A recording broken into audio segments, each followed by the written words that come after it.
최근 전염률이 엄청난 델타 바이러스가 새롭게 등장을 하면서 위기감이 또 고조가 되고 있습니다. 네. 셀트리온이 델타 바이러스에 대한 방어력이 부족하다는 보도가 전해지면서 또 셀트리온 그룹주가 부진한 모습을 보이고 있기도 한데요. 어떻게 보시고 계시나요? 자, 어제 장 후반에 한 2시 15분 정도 됐을 거예요. 아니, 36분 정도 됐을 거예요. 코스닥 시장이 급락을 했습니다. 그 이유는 셀트리온 그룹주들이 와르르 무너지면서 좀 시장이 좀 조정을 받았는데, 중대본 발표 때문에 그래요. 중대본이 한 2시 30분 이때 정례 브리핑을 통해서, 자, 델타형 변이가, 이번에 코로나 레키노라 있죠. 예. 레키노라 항체 치료제가 이 델타 바이러스에 크게 중화능 능력이 현저하게 떨어진다. 이런 발표를 하면서 급락을 했던 거죠. 자, 그럼 지금 임상 3상을 마치고 식약처에서 조건부 승인을 받았는데, 자, 이렇게 되면 미국이나 유럽 쪽에 해외 수출도 좀 차질이 있겠다. 이런 우려감이 주가에 반영이 됐죠. 추정하면 한 6천억 정도의 매출 시적으로 잡힐 것 같아요. 1인당 치료비가 한 200만 원을 가정하면 60만 명 접종을 하면 절반 정도 매출로 잡히면 한 6천억 정도 수출할 수 있겠다 그랬는데, 그런 부분이 좀 우려감이 좀 제기가 되면서 시장이 좀 급락이 나왔습니다. 그리고 이러다가 우리 또 델타 바이러스가 우리 시장에 또 엄습을 하는 게 아닌가 이런 우려감 때문에 했는데, 서둘러 진단했습니다. 셀트리온이. 자, 우리가 이번에 동물 실험을 해봤더니, 뭐, 인도형 델타형이나, 인도발 델타형이나 브라질리아 감면형이 동물 실험을 해봤더니 그래도, 이게 효과가 있더라. 7월 달에 우리가 발표를 하게 되는데, 이거 조만간 우리가 발표할 때니까 너무 놀라지 마. 이런 식으로, 서둘러 진화를 했던 거죠. 자, 시간에서도 한 1% 정도 상승이 나오면서 견조한 움직임이 나왔습니다. 다만 이제 이 우려감은 뭐 하루 이틀은 지속이 될 수가 있습니다.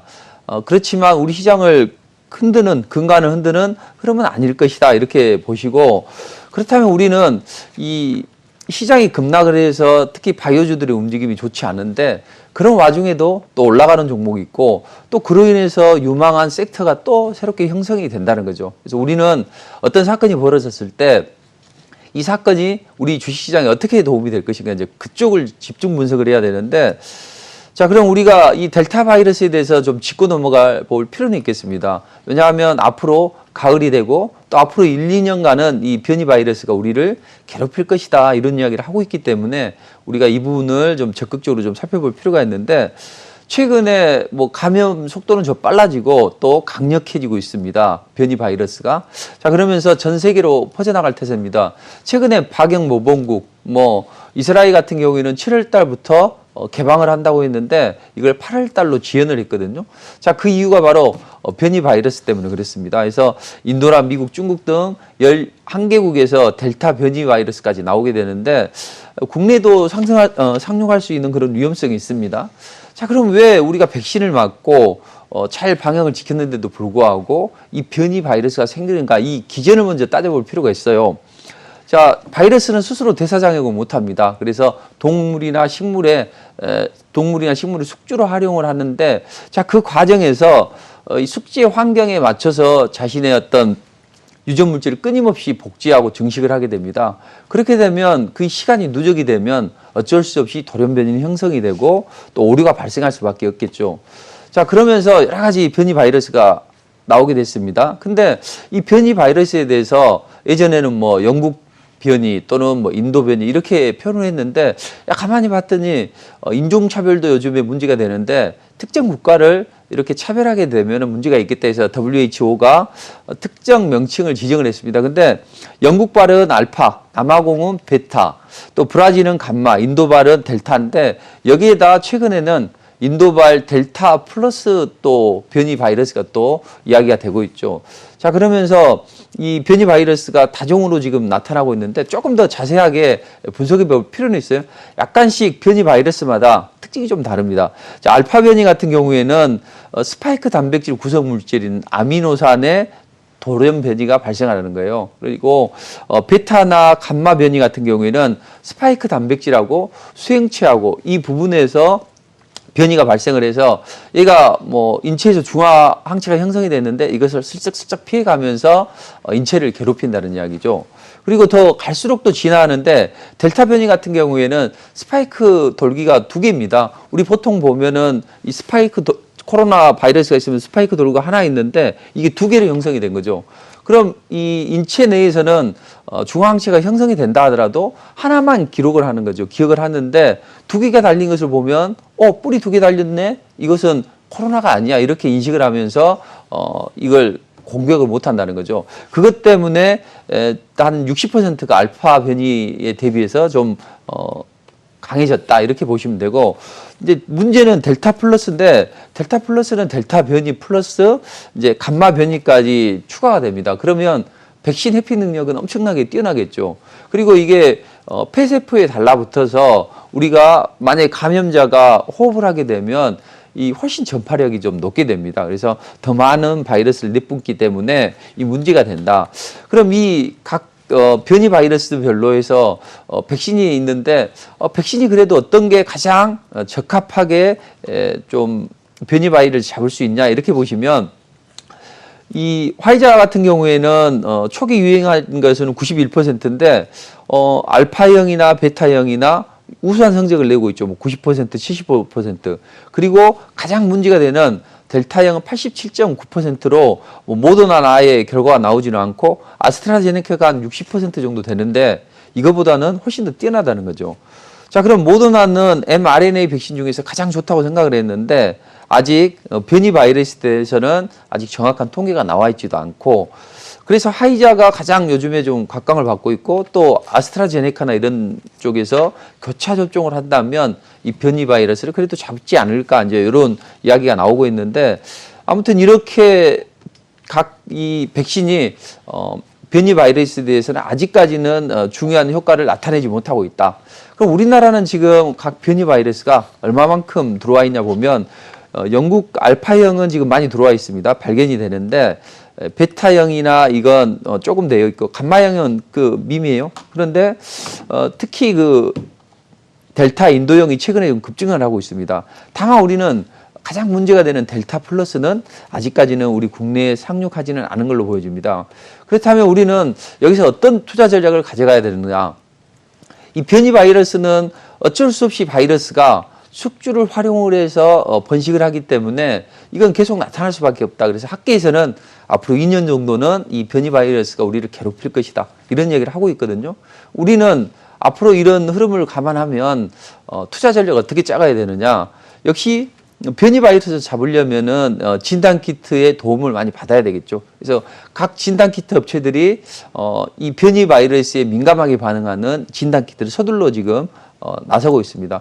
최근에 근데 접종을 많이 했고 또 뭐 집단 면역도 형성까지 이야기 나왔던 이스라엘이나 미국 이런 쪽에서도 보면 이 변이 바이러스가 많기 때문에 이제 진단키트 수출이 해외로 많이 늘어나고 있습니다. 그래서 관세청이 조사한 거에 의하면 전년 동기 대비해서 확 지금 늘어나는 그런 움직임이 나오고 있습니다.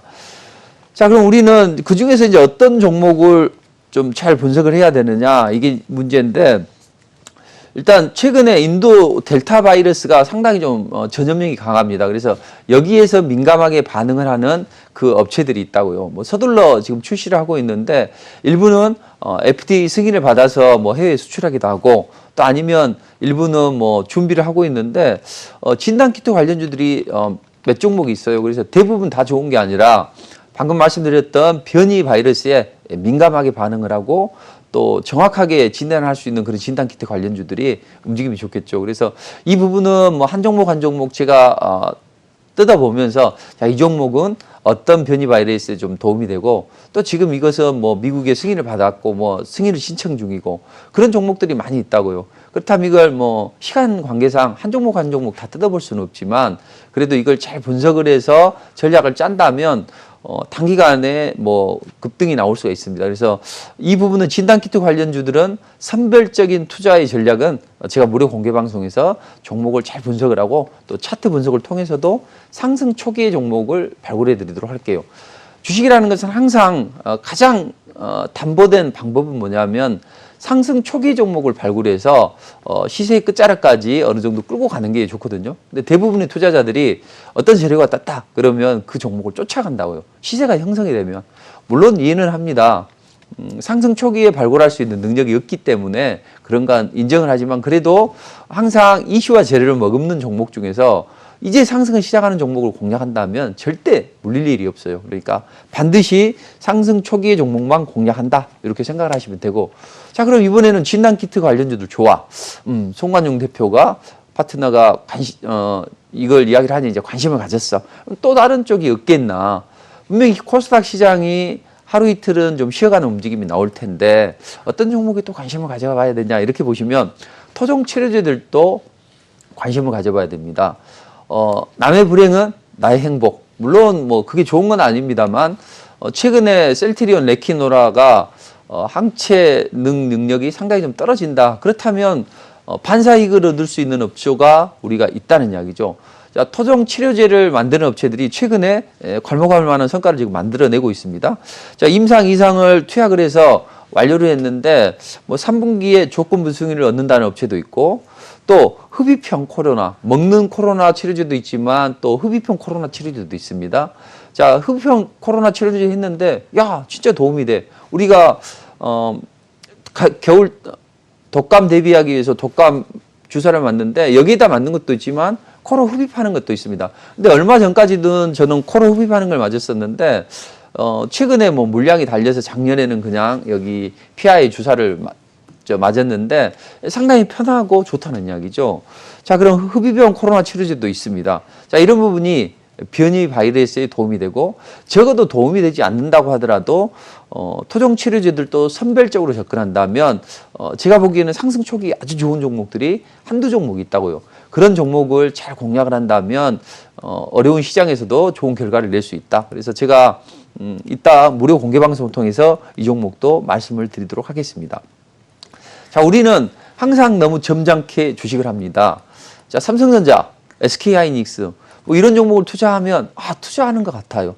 뭐 이상한 종목 뭐 바이오주 하면 에이 뭐 이렇게 생각을 하는데 굳이 그럴 필요는 없고 부도 나는 기업 아니고 또 좋은 회사가 견조하다면 적극적으로 공략해 볼 필요는 있다. 근데 우리는 실적이 좋아지고 또 그 종목이 어떤 재료가 이제 나왔을 때 관심을 갖는다고요.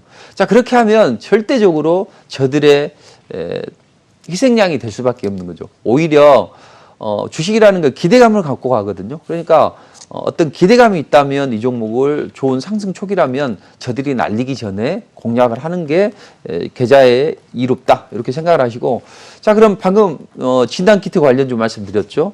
또 토종 치료제 말씀드렸습니다. 자, 이번에는 경구형 치료제도 우리가 잘 봐야 됩니다. 자, 경구형 치료제는 미국에서 일단은 드라이브를 걸고 있습니다. 자, 우리가 작년에 초고속 작전 벌여서 1년 만에 모더나 백신이나 기타 백신을 많이 개발을 했잖아요. 그래서 백신 접종이 많이 늘어나게 됐는데, 자, 이번에는 좀 맞는 거 어려워. 그러니 그냥 먹는 걸로 해결해보자 해서 경구형 코로나 치료제를 한 3조 2천억 달러 정도를 지원했다고요. 자, 그러면서 뭐 매년마다 이런 감염병이 계속 진행이 될 수 있으니 코로나뿐만 아니라 다른 바이러스도 잡을 수 있는 경구형 치료제를 우리가 적극적으로 해보자. 그럼 만약에 이게 FDA에서 승인을 받으면 코로나 걸렸다고 해서 굳이 병원에 입원할 필요 없이 집에서도 할 수 있고 그럼 편할 수 있겠죠. 그리고 또 바로 투약이 되기 때문에 집에서도 바로 먹을 수 있기 때문에 좀 사망자나 이런 게 현저하게 줄어들 수 있겠다. 그래서 경구형 치료제에 드라이브를 걸고 있는데 이제는 경구형 치료제 관련주들을 집중해야 됩니다. 항상 주식시장은요, 새로운 것, 우리가 뉴스라고 하잖아요. 새로운 것이 중요합니다. 그래서 기존에 알고 있는 것은 캐캐 먹은 것들은 안 올라가는 거죠. 자, 삼성전자, SK하이닉스 또는 뭐 2차 전지 관련주들 최근에 전혀 크게 안 움직이죠. 자, 그건 누구나 다 좋은 전략을 가지고 있기 때문에 안 올라가는 것이고 의외의 것들이 올라가는 거죠. 최근에 정치 테마주들도 보면 뭐 윤석열 관련주네, 뭐 이재명 관련주네 잘 안 움직입니다. 근데 최재형 관련주, 뭐 이준석 관련주, 뭐 이런 여러 가지 홍정욱 관련주 이런 종목들이 뛰는 것은 항상 새로운 것을 원하기 때문에 이 경구형 치료제도 좀 좋다. 그래서 제가 최근에 경구형 치료제라고 무료 공개 방송을 통해서 말씀드렸던 종목들이 톡톡 튀어오르고 있습니다. 자, 자, 경구형 치료제들이 몇 종목이 있어요. 근데 그 중에서도 좋은 전략을 가지고 대응할 수 있는 이런 종목이 몇 종목이 있기 때문에 그 종목 중에서 제가 좋은 종목을 뽑아서 말씀드리도록 하겠습니다. 자, 그럼 경구형 치료제까지 봤는데 또 이번에 이 레키노라 항체 능력이 떨어진 것과 관련해서 시장이 급락이 나오면서 또 앞으로 이 변이 바이러스가 우리 국내에 상륙을 안 하면 좋지만 어쩔 수 없이 상륙을 한다면 또 어떤 쪽이 강세를 보일 수 있는가? mRNA 관련주들입니다.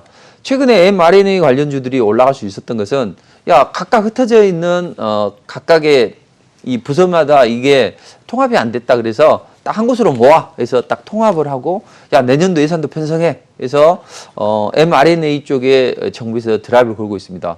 자, 미국 작년에 봤더니 초고속 작전을 해서 1년 만에 뭐 모더나도 또 노바백스도 여러 얀센도 개발을 하더라. 그럼 우리라고 못하겠냐?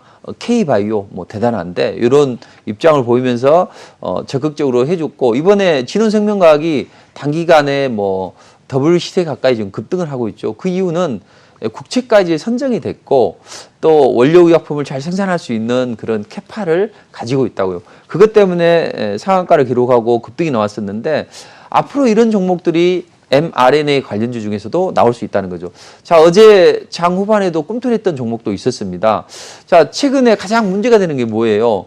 우리에게는 기술력이 좀 떨어진다. 특히 리피드나 아니면 LNP 그러니까 지질 나노 입자 이걸 감싸는 그 LNP 기술이 떨어지게 되는데 최근에 금요일 날 살짝 꿈틀했던 종목이 하나 있는데 그 종목은 이 LNP를 대체할 수 있는 물질을 특허 신청을 했다. 이런 이야기가 나오면서 꿈틀했다고요. 자, 이런 식으로 시장에 이미 노출된 종목보다는 시장에 노출되지 않는 종목들의 움직임이 상당히 좋아지고 있다. 그래서 이 mRNA 관련주들도 몇 종목이 있습니다. 그 중에서도 선별적으로 접근해야 됩니다. 최근에 테마들이나 섹터에서 모든 종목이 올라가는 게 아니라 새롭고 또 시장에 잘 알려지지 않았지만 실질적인 수혜를 받을 수 있는 종목들 그런 종목들이 강하게 튀어오른다고요. 그러니까 그런 종목을 날아가는데 추격하면 절대 안 되겠죠. 상승 초기에 발굴하는 거. 지금 최근에 보면 무료 공개 방송에 많은 분들이 참석을 합니다. 그래서 고맙다 이런 말씀 해주시고 또 제가 차바이오텍은 여러분들께 드리는 선물이다 하면서 제가 이건 꼭 놓치지 마시라고 했는데 그 종목이 최근에 뭐 한 40% 가까이 급등을 하면서 이제 고맙다는 이야기도 많이 듣고 하는데 무료 공개 방송에서는 제가 토요일 날하고 일요일 날 11시에 진행을 합니다. 매주 정기적으로. 근데 여기에서는 종목을 콕콕 찍어드려요. 그리고 여기에서 말씀드리지 않았던 섹터까지도 콕 찍어서 종목을 말씀드리니까 안 좋은 종목 그리고 좀 더 좋은 수익률을 챙기시려면 무료 공개 방송에 참여하셔서 좋은 정보를 얻어가시면 될 것 같습니다. 자, 그러면 이제 이번에는 바이오주 말고 다른 쪽을 한번 우리가 살펴볼 필요가 있습니다. 최근에 시장의 각광을 받는 쪽이 이 바이오주들 그리고 제가 원전주들을 지속적으로 말씀드리고 있죠. 우리가 원전주의 2차 랠리를 다시 한번 기대를 해볼 수가 있다는 거죠. 최근에 21일 날이었죠. 이란 브루시의 원전이 가동이 중단이 되면서 그때 전력이 좀 마비가 됐습니다. 일시적으로. 그것 때문에 원전의 중요성이 대두가 되면서 원전주들이 급등이 나왔다는 이야기죠. 최근에 원전주들이 뭐 돌아가면서 조그만 재료만 가지고 있으면 톡톡 튀어오르는 움직임이 나오는데 과연 원전주들이 2차 랠리가 가능할지 그 부분을 잠깐 좀 짚고 넘어갈 필요가 있겠습니다. 최근에 이란에서 유일한 원자력 발전소 부쉐르 원전이 갑자기 가동이 중단이 됐어요. 이란의 원자력청에서는 이것은 기술적인 결합이다. 이렇게 애들로 표현했는데 과연 그럴까요? 제가 보기에는 여기에는 숨은 의도가 있습니다.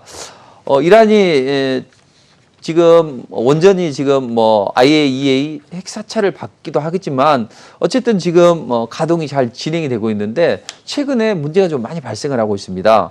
이번에도 부쉐르 원전 타격을 받았죠. 또 지난 4월 달에도 계량형 원심 분리기 설치된 나탄즈 핵시설이 전력망에서 사이버 테러를 받았다. 그것 때문에 가동이 중단이 됐는데 이란에서는 야 이스라엘 너희가 했지 않냐, 우리 양숙 관계지 않냐, 뭐 이런 이야기를 하면서 배후로 이스라엘을 지목을 했습니다.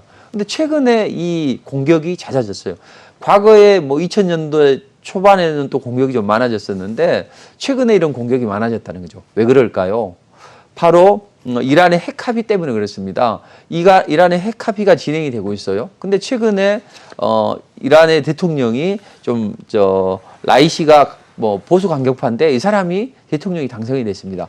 우리나라처럼 대통령이 1인은 아니에요. 한 2 정도 서열이 되는데 어쨌든 강경파가 이란의 대통령으로 당선이 됐으니 만약에 이번에 포괄적 합의를 한다면 괜히 정치 자금 대주는 거 아니야. 쟤는 절대 핵을 포기 안 해. 이런 이스라엘의 생각이 들겠죠. 자, 그것 때문에 이스라엘에서 뭐 여러 가지 동원해서 지금 공격을 하고 있는데 자, 이런 이란의 부셰르 원전이나 나탄즈 원전이 공격을 받는다. 그렇다면 이란과 이스라엘의 이런 어떤 앙숙 관계는 최근에 비단 벌어진 게 아니라 한 40년 전부터 그림자 전쟁이라고 해서 진행이 되었다는 거죠. 그림자 전쟁이 뭐냐면 정규전을 통해서 뭐 탱크 밀어 올리고 뭐 미사일 발사하고 이런 식으로 해서 공격을 하는 게 아니라 조심스럽고 비밀리에 직접적인 테러보다는 간접적인 테러를 하는 거죠. 뭐 이를테면 요인을 암살한다든지 아니면 드론으로 폭격을 가한다든지 아니면 사이버 테러를 한다든지 이런 거죠. 자, 작년 11월 달이었죠. 이란 핵 개발의 아버지 모셴 파크리자데가 피살이 됐습니다. 이제 가족끼리 이제 집 사고 휴가를 갔어요. 근데 이 사람이 중요한 사람이기 때문에 방탄차를 딱 선물을 했고 방탄차 3대가 경호를 쫙 하고 왔어요. 근데 갑자기 교차로에서 회전을 하는데 한 150m 전에서 픽업 트럭이 갑자기 원격 제어로 총탄을 했다는 이야기죠. 그러니까 총탄하니까 방탄차니까 급히 피했을 거 아니에요.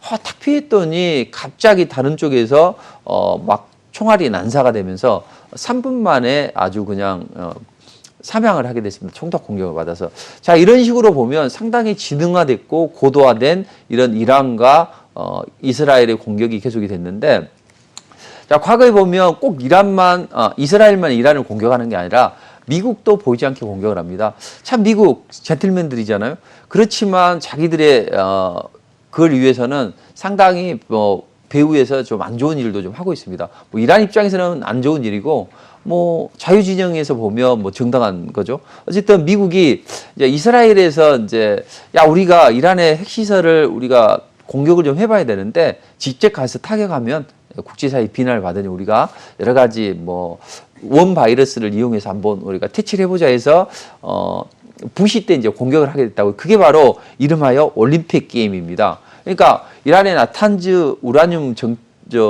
정제 시설을 이제 공격을 하는데 그냥 공격하는 것보다는 원 바이러스를 심어서 그쪽을 공격을 하는 거죠. 이게 이제 제가 지난번에도 말씀드렸지만 스톡스넥이라는 것이거든요. 그래서 이 스톡스넥을 심어서 이게 한 5년 정도를 괴롭힙니다. 근데 처음에는 이란이 이걸 몰라요. 그러다가 몇 년 후에 이걸 알게 됐더니 이 이스라엘, 미국 봐라. 그래서 결국은 사건 전모가 드러나게 되고 이란에서도 이제 사이버 부대를 창설하게 됩니다. 그럼 우리 괴롭혔으니 너희도 한번 엿먹어봐 하면서 미국의 은행들을 공격을 했어요. 뭐 JP 모건이나 뭐 이런 쪽에 공격을 해서 디도스 공격을 해서 상당히 예를 먹은 적이 있었습니다. 그리고 재무부 쪽에도 랜섬웨이가 공격을 받으면서 상당히 좀 안 좋아졌죠.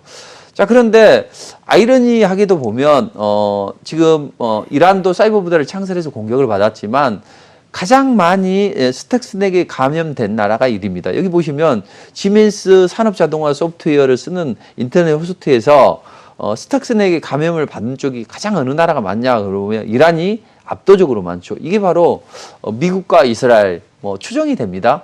근데 미국과 이스라엘의 이 스톡스넥 공격이 주요했다 이렇게 보시면 되고, 자, 그렇다면 이스라엘은 왜 이란의 핵 합의를 반대할 거예요? 자기들도 좋잖아요. 가만히 보시면 이스라엘은 약간 친트럼프 성향이 강합니다. 근데 이번 트럼프 때는 핵 합의를 파기로 했는데 바이든 정부가 들어오면서 핵 합의를 다시 부활을 하려고 하는 거죠. 근데 이번에 이란의 대통령이 라이시가 대통령이 됐는데 이 강경 보수파라는 이야기죠. 그러면 가만히 놔두게 되면 자, 뭐 이란 핵 합의를 다시 하게 되면 원유도 수출하고 광물도 수출하고 뭐 여러 가지 수출하게 되겠죠. 그럼 재정이 늘어나고 이 재정을 가지고 다시 교묘하게 핵을 발전시키는 데 사용할 수 있다. 그래서 정치의 자금줄이 될 수 있기 때문에 이걸 하지 마라 그러는데 지금 4월 달부터 시작해서 6주간으로 지금 6개국이 참석을 해서 핵 합의를 시도를 하고 있습니다. 미국은 참석하지는 않았어요. 그렇지만 미국에서는 직접적인 압력을 보이지 않게 지금 가하고 있죠. 그래서 최근에 뭐 좋은 소식도 전해지기도 합니다. 자, 이란에서는 야, 미국하고 우리가 합의했는데 원유나 뭐 해운 제재 없이 합의를 하겠다 이런 입장을 보였어요. 그러니까 당장 독일에서 아니야 지금 협의는 잘 진행이 되고 있는데 그런 말 한 적 없어 이런 이야기를 했고 자 최근에 이런 합의가 진행이 되는데 이제 서로 협상을 하다 보면 유리한 고지를 선점하기 위해서 뭐 그런 발언을 할 수는 있습니다. 근데 아직까지는 진행이 안 돼요. 그러면서 IAEA 임시 핵사철이 24일 종료가 됐습니다. 그럼에도 불구하고 어떤 결론을 도출하지 못해요. 그러니까 토니 블링컨이 딱 한마디 합니다. 야, 지금 너희 이렇게 지지부진하게 핵 합의 안 하게 되면 정말 핵 합의 복귀는 매우 어렵고 힘들게 될 거야. 그러니까 빨리 합의해. 이런 입장을 보였죠. 자, 그럼 제가 원자력 관련해서 이렇게 좀 스토리를 이야기했던 이유는 뭐냐면 자, 원자력에서 어떤 사건만 벌어지게 되면 원자력 관련주들이 튀어오릅니다. 그리고 이번에 최근에 이란의 핵 합의와 관련해서 이게 잘 진행이 되면 좋은데 만약에 삐걱거리게 되면 문제가 있다는 거죠. 북한도 보십시오. 핵 폐기한다고 하는데 만약 핵을 폐기하게 되면 자기들은 당장 미국에 두들겨 맞겠다 이런 인식이 강하기 때문에 핵을 포기하기 어렵습니다. 제가 보기에는 이란도 핵을 포기하려고 했다면 진즉 포기가 있겠죠. 그리고 핵 합의가 된다고 하더라도 또 보이지 않게 또 핵을 정교하고 교묘하게 진행이 될 것이고 이스라엘은 지금도 괴롭히는데 앞으로 더 괴롭히겠죠. 그렇게 되면 분명히 또 문제가 돼서 이란이 뭐 강경적으로 선회를 할 수가 있고 자 어쨌든 우리가 혹시라도 이란과 핵 합의가 잘 이루어지지 않는다면 이란 제재 관련주들을 잘 살펴봐야 돼요. 근데 시장에서 흔히 이야기하는 이란 제재주 별로입니다. 근데 제가 보기에는 만약에 이게 살짝 삐걱거리기만 하면 날아가겠다고 준비를 하는 핵 합의 이란 제재 관련주가 있다고요. 그건 무료 공개 방송에서 말씀드리도록 할게요. 제가 연초에 그런 말씀 드렸을 겁니다.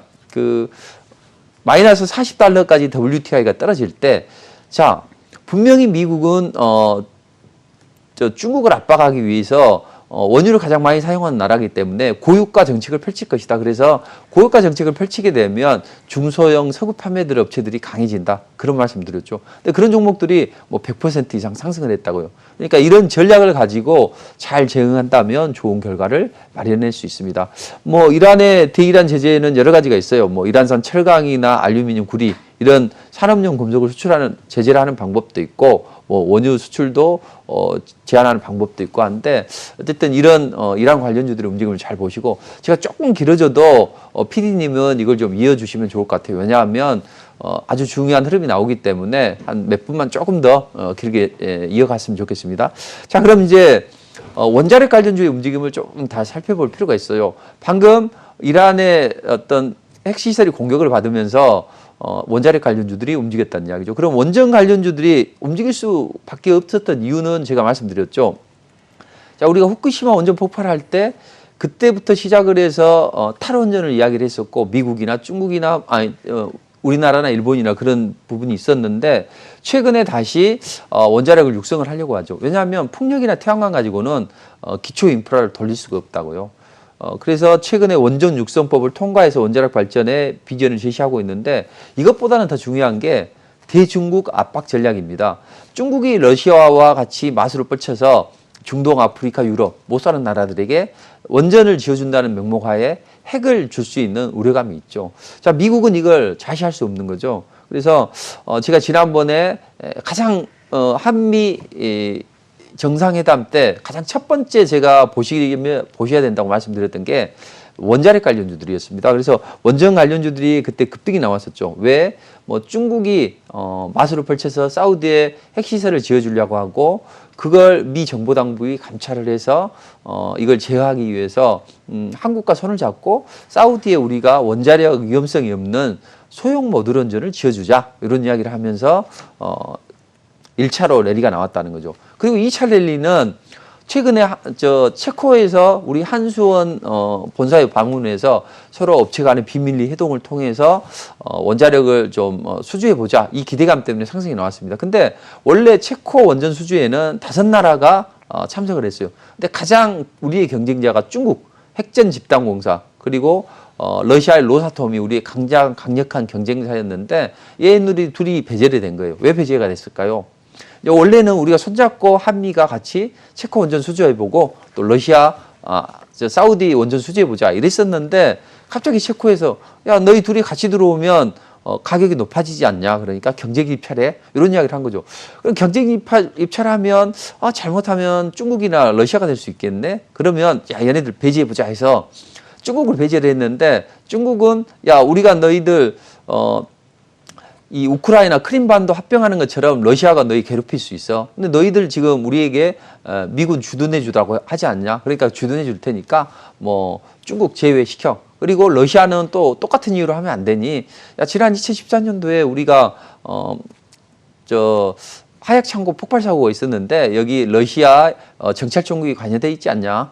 그래서 2915가 연관이 되어 있으니까 얘들 외교관들 추방하고 또 우리가 그쪽에서 집중적으로 좀 우리가 해줄게 해서 러시아까지 배제를 했다는 이야기죠. 자, 그런 거나 아니면 최근에 송영길 대표가 야, 북한의 지형도 험악한데 SRM을 좀 해보자. 대신 이것은 핵의 위험성이 없으니까 좀 해보자. 이렇게 하면서 여러 가지 경로를 통해서 관련주들이 꿈틀거린다. 그리고 또 얼마 전에는 빌 게이츠나 또는 워런 버핏이 뭐 스몰 모듈 원전에 투자를 한다. 이것 때문에 올라간 거죠. 그러니까 어떤 재료만 나오면 강력해지는데 이게 단발성으로 끝날까? 그건 아니죠. 왜냐하면 수주를 하려면 앞으로 3, 4년은 필요하기 때문에 그 과정에서 최근에 유럽에서도 그 친환경 분류 체계가 있어요. 이게 텍소노미인데 이 텍소노미에 원자력을 포함시켰다는 거죠. 그리고 일본도 노후화된 원전을 다시 사용하고 있고 해서 탈원전에서 원전 쪽에 드라이브를 거는 쪽으로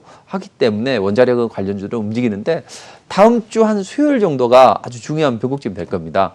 그때 올라가면 강하게 올라갈 수 있고 만약에 그때 안 올라가면 약간 좀 쉬어가겠지만 다시 또 2차 랠리가 나올 수가 있다고. 그러니까 원자력 관련주는 제가 계속적으로 지금 한 3주, 4주 가까이 이야기를 하고 있는데 이제 마지막 또 2차 랠리가 나오는지를 잘 살펴보고, 제가 지난번에 뭐 관련주들을 많이 말씀드렸는데 그 중에서 시장에 알려지지 않는 또 하나 핵심 종목이 하나 또 좋은 게 또 발견이 됐습니다. 그래서 무료 공개 방송을 통해서 이건 자세하게 말씀드리도록 할 테니까 이따 공개 방송을 참여하셔서 내일하고 오늘하고 11시에 공개 방송에 좋은 정보를 얻어가시기 바랍니다.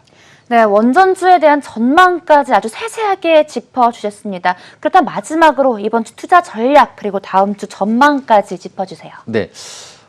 제가 최근에 무료 공개 방송을 통해서 종목들을 콕콕 집어서 말씀드리는데 그 종목들이 신기하리만치 잘 갑니다. 아무래도 상승 초기에 있는 이슈와 재료를 머금는 종목들을 제시해드렸기 때문인데 여기 준비된 화면 한번 보여주시면 좋은데, 자, 지난주 같은 경우에도 뭐 mRNA 관련주다고 해서 시너지 이노베이션이나 또는 먹는 치료제 신풍제약이나 또는 여러분들이 뭐 반도체나 2차전지 좋아하시는 분들을 위해서 해성 DS, 야스, SAT 이런 종목을 제시해드렸고, 또 뭐 한전산업이나 뭐 진원생명과학, 대한전선, 차바이오텍, 화신, 탄일단조. 자, 상승 초기에 제시해드렸던 게 바로 다음 주에 올라가기도 하고 한 주, 두 주 있다가 강한 랠리가 나오기도 합니다. 그래서 뭐 단기적으로 20, 30%를 기본으로 나오고 좀 한 1, 2주, 2, 3주 있으면 100% 가까이 나오는 종목들도 많이 있습니다. 그러니까 반드시 참석하셔서 하시고, 제가 미국 시장 나스닥 나홀로 강세다. 또 코스피는 시속 게임을 벌일 텐데 코스닥은 정고점을 향해서 간다. 이런 전략을 드렸죠. 자, 그대로 진행이 됐습니다. 자, 이번 주에는 미국 시장은 고점에 대한 경계감은 분명히 있습니다. 그렇지만 이 견조한 움직임은 유지가 되면서 약간의 오르락내리락 하는 좁은 레인지에서 움직이는 박스권 등락이 예상이 됩니다. 근데 코스피는, 우리 시장은 코스피는 좀 강해져요. 근데 코스닥은 방금 셀트리온 그룹주들 때문에 약간 조정을 받았는데, 근데 이 바이오 대형주의 조정은 일시적인 것으로 보여집니다. 지나치게 걱정할 필요는 없습니다. 그럼 우리는 아까 말씀드렸던 변이 바이러스와 관련해서 경구용 또는 토종 치료제 그리고 진단키트, mRNA 관련주를 집중적으로 보셔야 되고 원전주도 보셔야 되고 그리고 이란 관련주도 보셔야 됩니다. 자, 다음 주에는 정치권에서 대선 출사표도 던지게 되죠. 근데 방송에서는 이걸 자세히 말씀드릴 수가 없어요. 그래서 대선 출사표를 던지게 되는데 여기에 보면 대선 출사표 던진다고 해서 올라가는 게 아니라 오히려 그 전에 올라갔다가 그 재료가 터지면 빠지고 다른 또 이 정치 테마주들 움직인다. 그걸 잘 보시면 될 것 같고 마지막으로 이제 단기적으로 메타버스나 토스 그다음에 세종의사당이나 자동차 부품주들도 좋은 움직임이 나올 수가 있으니까 그런 종목들 잘 보시면 될 것 같습니다.